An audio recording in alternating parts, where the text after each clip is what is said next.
Not today.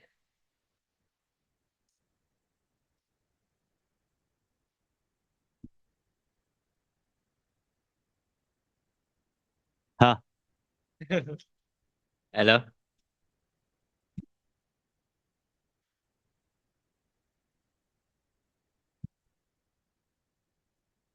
Hello, everyone. Thank you, FNATIC, for being here. Now we are going to start with this press conference. We have some questions here in the room, so please go ahead. Hey guys, Boster here. I have a question regarding the tech pods. Do you feel like the VCT EMEA tech pods helped you guys actually like get into the groove of coming back? No, just because we had the tech pause on the first map and a very serious one, not because of like something that happened. I'm not gonna tell this details because it doesn't matter, but it happened, and I believe like if we wouldn't have that tech pause and like the issue that caused it, we will probably win the map as well. All right. I didn't mind it. Yeah. I needed to cool down. It's so hot on the stage. So it helped me chill out a bit. I think we are more used to tech pauses. Whatever happens, happens. I don't think the tech pause had an immediate effect on the outcome of the game. It's just really unfortunate. And I'm sure that whoever is here at the venue is trying their best to make sure that everything gets resolved as quickly as possible. So it is what it is. I think everyone is dealing with the same issue. So shrug it out.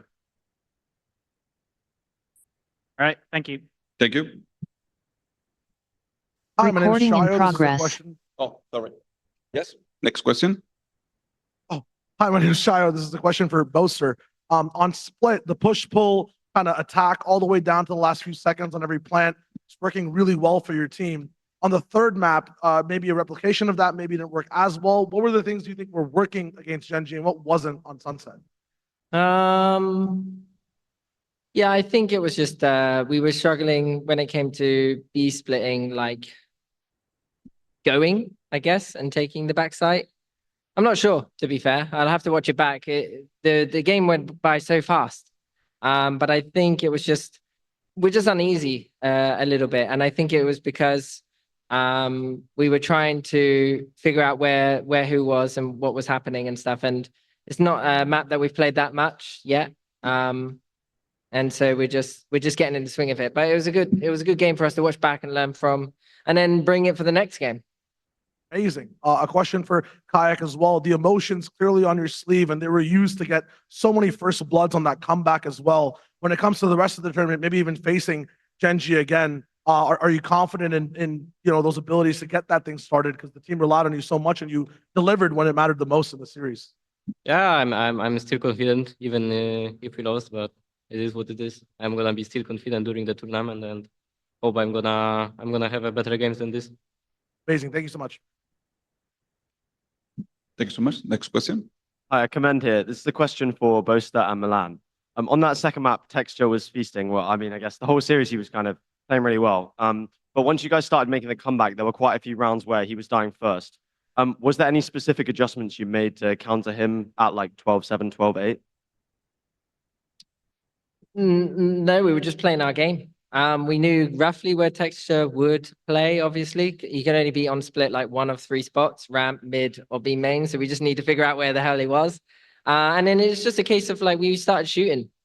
I think on defense, we didn't quite catch on. Well, we weren't sure how to deal with it, but by overtime, like we handled that whole their whole kind of strategy quite well. And then on attack side, we just had to get the momentum going. And I think we are quite a good comeback team. And once we find our flow, like everyone starts shooting, and then we actually start shutting them down a bit. Great, thank you. Hello, Sierra Zobi, freelance esportscaster here. Great to see you guys again. The first question can really go to anybody on the team. You are now the fourth #1 seed that has not won their match, and you guys are the only one I think to actually take a map as well. So with your experience, a lot of the other people have said that it's because we've had such a drastic meta shift that #1 seeds had a hard time without that experience on the stage. What do you guys think was the problem this Masters for the 1 seeds having such a hard time? I think it's 2 weeks sat in a hotel room just scrimming every day, or most days with breaks. I mean, they're getting the stage reps there. That's the biggest rep you can get, and they're getting it at a stage where the game there are easier teams to beat, and so they managed to get their game reps. And then we come into our first game and we're playing Gen.G, who's on form. And I'd say we actually had chances to win. That Haven was like sad. But I think yeah, I just think it's tough. Like these events. Sometimes it's a curse being first seed. You want to win a trophy for your league, but then you have to skip the whole of group stages, which is a nice way of like getting accustomed to the stage. Because I was like a bloody sauna on there today. Like, oh my goodness, I couldn't. I'm clammy. Yep. My back is sticking to the chair. It's a disaster. And you're dancing on stage, extra exercise. Yeah, I was called off because we managed to have a tech pause. So we had a 30-minute tech pause off stage, and I was like, oh, I can finally cool down. But like it was just when all the crowd is cheering, we're loving it. But it also gathers quite a lot of heat as well. And it was a really good moment though, that comeback on Split. It was fun. All right, and my second question is a lot lighthearted. It actually goes to you, Alpha. A few days ago, you celebrated your birthday in Toronto. We saw videos of it. Just how was celebrating your birthday in Toronto? What did you guys get to do? We had a fun meet that day. I think it was the most beautiful birthday gift was for me because everyone was like wishing my birthday and I never had that in my life. So I was a little bit emotional. And until I came here and I just realized like we have a fans, like when you say fans, it's weird, but like there's a people loves me, loves us. So it's really like special for me, special moment. So I was a little bit emotional first time in my life.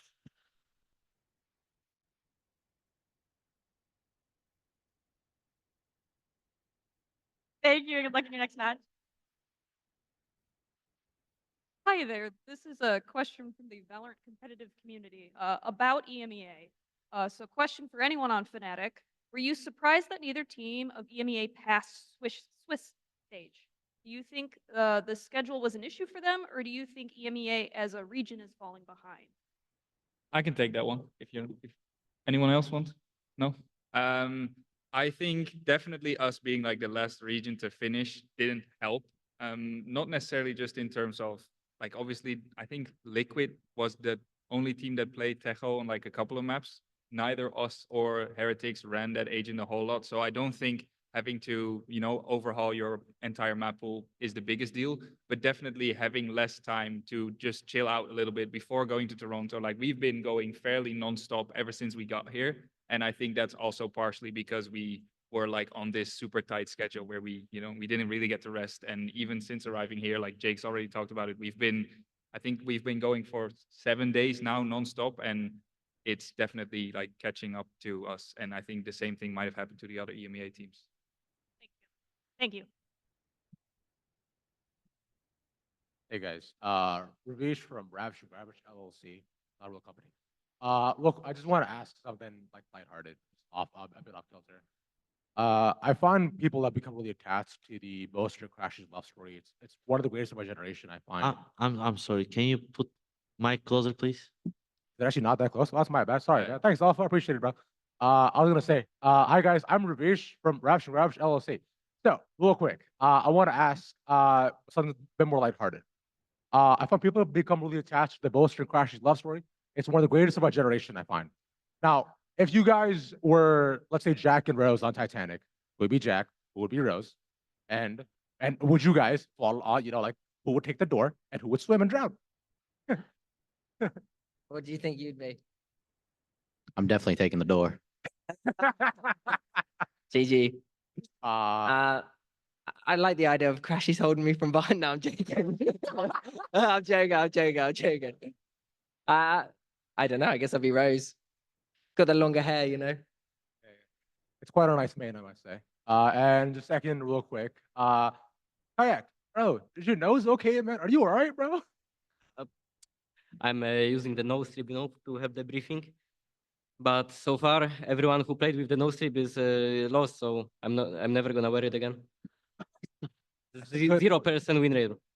Not a good win rate, man. All right.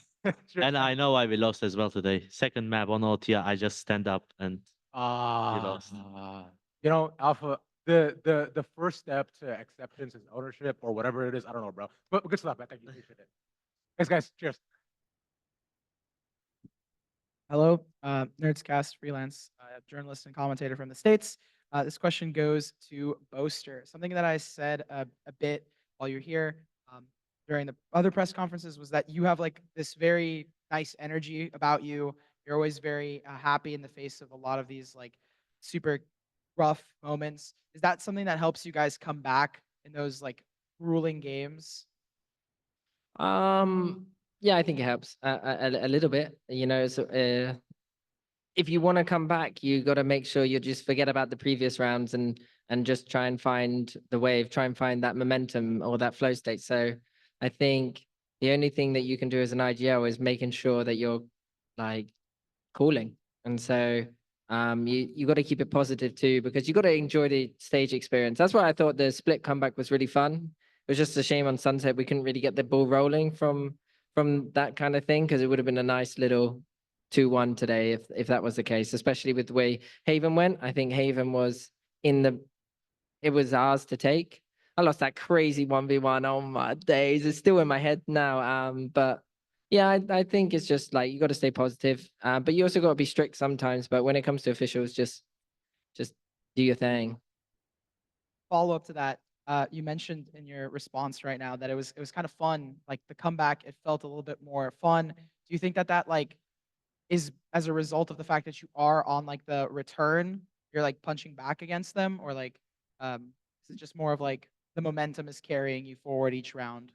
I think it's the fact that we all kind of are hitting shots, doing stuff together and feeling it. I think a lot of the Haven was the round didn't have a chance to kind of end most rounds. I'd say some did, but like we didn't manage to have that big kind of fiesta brawl and then win the site. Whereas Split was kind of like a fiesta brawl, like crunching together. And it just shows that when we go together, we can win. And I think Haven didn't really have that. And then Sunset, it was it kind of didn't really have that either. It was like we're a bit lost a little bit. So yeah, I think it does help. And it's fun. Like I said, like the split combo was a good memory. I like that one. Fair enough. Thank you guys so much, and good luck on your next matches. Thank you. Hey, it's Razer again with 2 questions from the Valorant competitive community on Reddit. Both are for Boaster. First one is, where did you learn to dance like that? It just comes, the energy comes through me, straight to my butt. No, I don't know. I don't know what to do. That was it. Yeah. And then my second question for you is, have you talked to Finesse about how you stole the love of his life, Crashies? That's making me sad now because we had a really funny celebration. I'd say no, I haven't talked to him about that, but I haven't stolen it. You know, like FNS is still in Crashy's heart as a IGL. You know, we got a lot of respect for him, and it is funny though taking the P out of him. So yeah. Thank you. It's all right. Hi, Nerdscast again. Because of that, I thought I was gonna have asked this to Crashies in the one-on-one, but I'm gonna ask it now.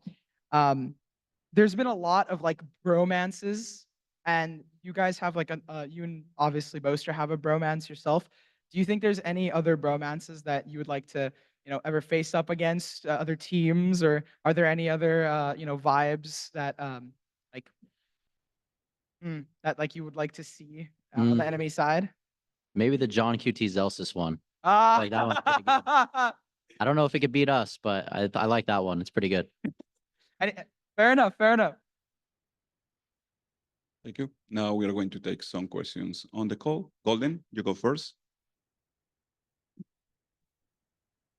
Okay, first of all, Golden from LGLG. Sorry for the loss of today, FNATIC. My question is for Boster. So, Boster, I'm going to ask him something very specific. And this is about the round 16 on a split that I saw that you didn't buy any gun. You were playing with a classic, and your teammates had some economy to buy you a gun. So why was that? Why you didn't buy a gun in that round? I mean, it was question for Boster, but I will take that because I know what happened. So basically, he told me that I can drop your gun, and I was asking for Phantom, but my game get bugged, so I couldn't ask. So he bought me he bought me Phantom and he dropped me, but I forgot to buy him. So he had Classic. Worked out though. Oh, I was walking okay. up B heaven like a boss with that classic jump spot in the trips. Well, anyway, you still managed to win the round, but it was hard. Okay, and I can do a follow-up question. Yes, you can do it. Okay.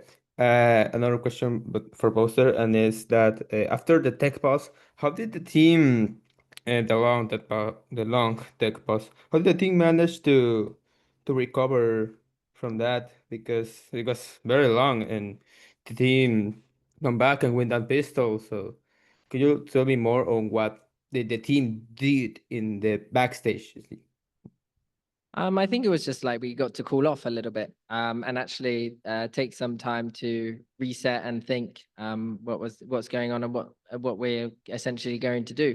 I think for me especially, it was like I was a bit tired and I was a bit hot, and then what I was like, I'll have a Red Bull zero sugar, and that, I don't normally drink Red Bull because I just drink water, but I was like I need it, and then I was feeling kind of wired in there for a bit for the split game.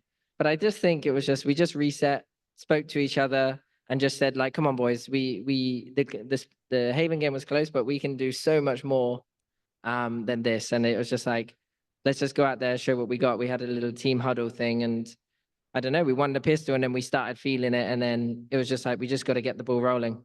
I think it helps that we had a good idea of how to win. Okay, thank you so much, and good luck in your next game. Thank you. Last question goes to Chitako. Hello guys, first of all, sorry for the last. I'm Shitaku from Universo Valorant. I have two questions. The first question is for Milan.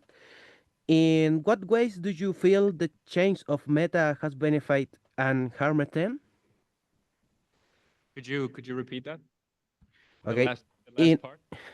In what way has the meta Made our team worse. benefited our team? Or made us harmed? I don't know. I think we have a very good Sova player. I think we have a very good Scan player. So if anything that has been like a benefit, I think it made the game a little bit more fun because everybody was just running this like bloody Tejo breach combination on every map. So it's made the game a little bit more enjoyable. I don't think it has had like a crazy effect on us as a team. You know, we get to experiment a little bit more with compositions, which I think Jake always likes, which Ben, our assistant coach, also really enjoys doing. So we're very happy, and we always welcome these sort of like changes. I We miss lost Tejo, fracture. bro. We lost fracture. Yeah, that's the only thing. I miss Tejo. You miss Game is too Tejo? boring. All right. Yeah, we beat the Tejo today, brother. Damn Yeah, right. actually. Damn right. We're back. Yeah, and my second question is for Boster. Boster, in this last master, we have seen that teams coming from the Swiss format have performed better than teams that qualified directly for the playoffs. Do you think that not playing the Swiss format benefits or harms them in terms of level? Yeah, I mean, I answered it in an earlier question, but I do think getting reps on stage is like the most important thing for a team, and getting reps at a stage where everyone's getting their first stage game at the same time is like consistent, I guess. Like you're both playing it for the first time, and you both don't know what's up. Whereas I guess we played against Gen.G and they were already kind of new. They already had some VOD reviews on their stage games on fresh maps and stuff, and ours was a bit new. But I don't think that's like the whole excuse, because actually we had a good chance of winning today, especially on the Haven, and we did end up winning the split. So I just think I believe that we could have done it, and we could have broken the mold. But today it was just a bit unfortunate. The clutches didn't go our way, especially on the Haven, and yeah, I think that's it. We're still fine. Okay, thank you so much and good luck in the next match. And please, no more technical pause, please. We're bringing the EMEA buff. Thank you. Now with this, we conclude this press conference. Thank you, FNATIC, for being here. Thank you.